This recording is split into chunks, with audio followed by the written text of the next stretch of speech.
जब श्री राम को वनवास दिया गया ना, तो जानते हो कि दशरथ के दिल पर क्या बीत रही थी? दशरथ के दिल पर वो छटपटाहट थी कि राम उनसे अलग नहीं हो रहे हैं। ऐसा लग रहा था कि जैसे मछली को पानी से अलग किया जा रहा हो।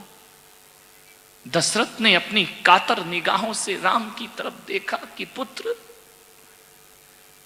ये मेरी मजबूरी है कि मैं तुझे वनवास दे रहा हूं। छलछलाई आंखों से मूर्छित अवस्था में दशरथ के मुंह से निकलता था, राम तुम्हारे बिन मैं जी नहीं पाऊंगा। अंतिम सांस राम राम राम के सिवा कुछ नहीं निकला दशरथ के मुंह से। और राम जब जोगिया भेष रख करके जाने लगे, सहन कोई कैसे करे ऐसी घातक ठेस कि पुत्र पिता के सामने धरे जोगिया भेष, कि पिता सम्राट बना रहे और बेटा जोगी बनकर के चला जाए जंगलों में।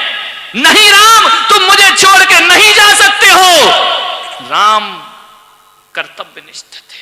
ध्यान रखिए, दशरथ ने की आंखें कह रही थी, राम मैं तुम्हें वनवास दे रहा हूं, लेकिन राम तुम तो अधिकार को लड़के प्राप्त कर सकते हो, तुम तो धनुर्धारी हो।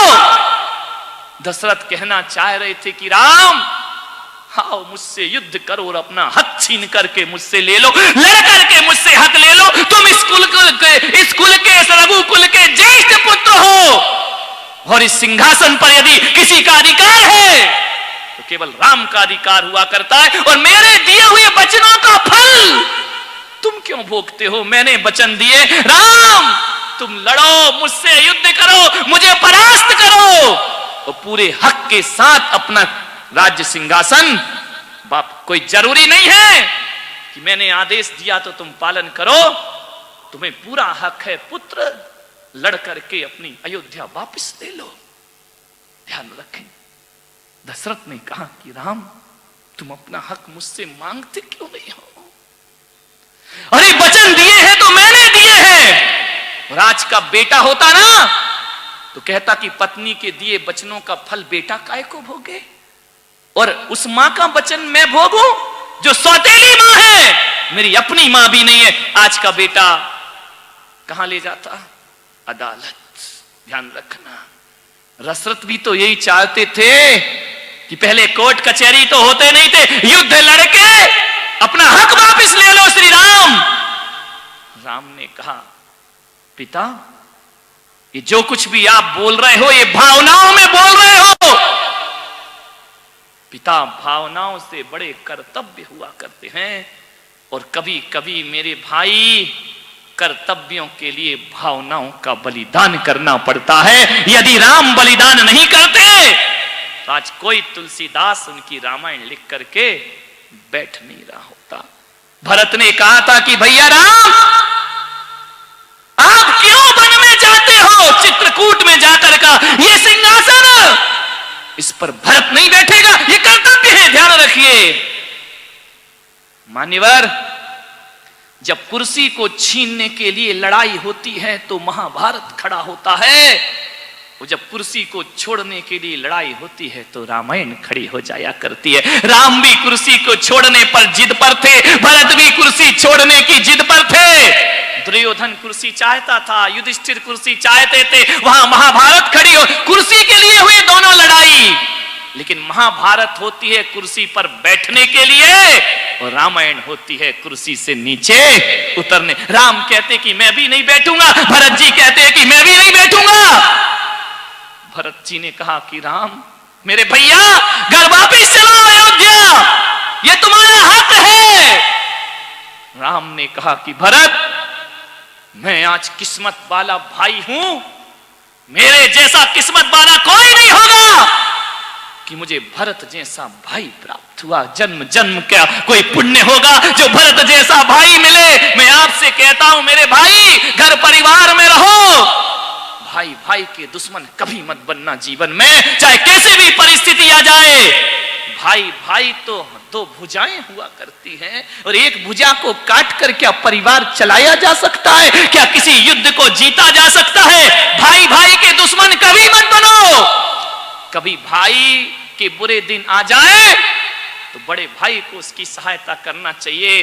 और बेटा मना करे तो कहना, बेटा मेरी इस दुनिया में जब आया था तो भाई पहले आया था और तू बाद में आया था, पहले रिश्ता मेरे भाई से, भाई भाई के लिए काम।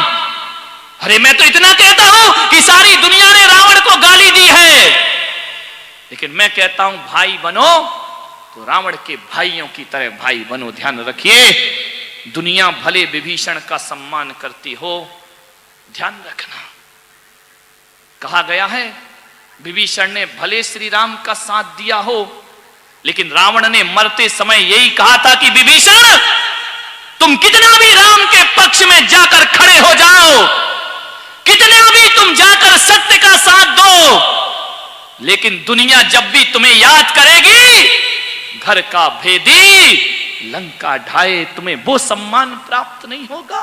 तुमको राम का भक्त भले कहा जाए, दुनिया तुम्हें भले श्रद्धा करे, लेकिन जब भी समकलयुग में उदाहरण के रूप में कोई नाम आएगा खानदान को बर्बाद करने में, तो विभीषण तेरा नाम सबसे पहले आएगा। भले मैं अभक्त हूं, भले मैं गलत काम कर रहा हूं, लेकिन तुम्हें इज्जत की नजरों से दुनिया नहीं देखेगी।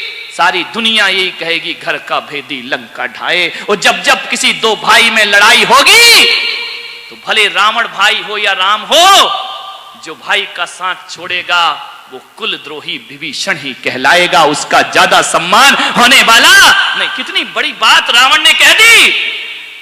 इंद्रजीत कुंभकर्ण, कभी रामायण को देखना, कुंभकर्ण ने कहा कि भैया, रावण से कहा कि मैं जानता हूं कि तुम गलत काम कर रहे हो, पर स्त्री पर दृष्टि डाल रहे हो, ये अधर्म है, रावण तुम्हारी लंका का सर्वनाश हो जाएगा। रावण ने कहा कि मैं कुंभकर्ण, जुबान को लगाम दो, रावण का कोई पराभव नहीं कर सकता है। कुंभकर्ण ने कहा कि जब मौत सामने हो तो कुछ दिखाई नहीं देता है, लेकिन फिर भी ये कुंभकर्ण अपने भाई की इच्छा जरूर पूरी करेगा। ध्यान रखिए, भाई कैसा भी हो, कभी अपने भाई से अलग मत होना। एक मां बेटे को इसलिए चाहती है, बेटी को इसलिए नहीं चाहती है कि एक बेटी होगी तो वो पराया धन है, और जिस दिन जवान होकर के उसका विवाह करेंगे उस दिन मोटा दहेज हमें उसकी शादी में देना पड़ेगा। एक दहेज ऐसा अभिशाप है, समाज के भीतर ऐसा दहेज में आकर के बैठ गया है। ये दहेज का राक्षस ऐसा राक्षस है जो महिलाओं को, बालिकाओं को अपने शिकंजे में कसते चला जा रहा है।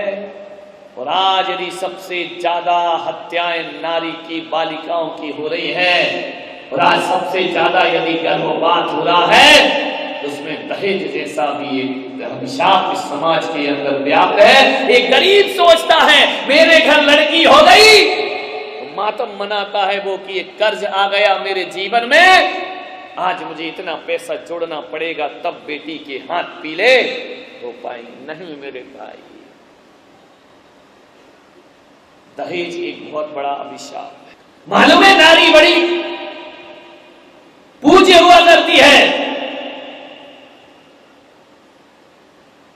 जैन धर्म कहता है, जैन दर्शन कहता है कि जब यही नारी सांसारिक प्रपंचों को छोड़ करके, घर गृहस्थी का त्याग करके यदि आरिका और साध्वी का रूप ले लिया करती है, तो यही दोयम दर्जा पाने वाली नारी पुरुषों के द्वारा भी बंधनीय हो जाया करती है। और बड़े बड़े राजा महाराजा भी उसे अपना शीश झुका। नारी अपनी शक्ति को पहचाने, नारी अपने को शोषित ना करे।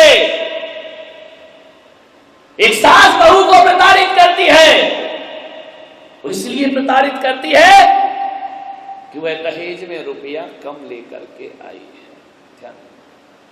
लड़की के माँ बाप को उलाहना मिलता है, उन्हें शर्मिंदा होना पड़ता है, बहू को जिंदा जला दिया जाता है।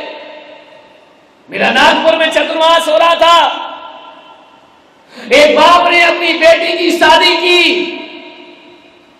मालूम है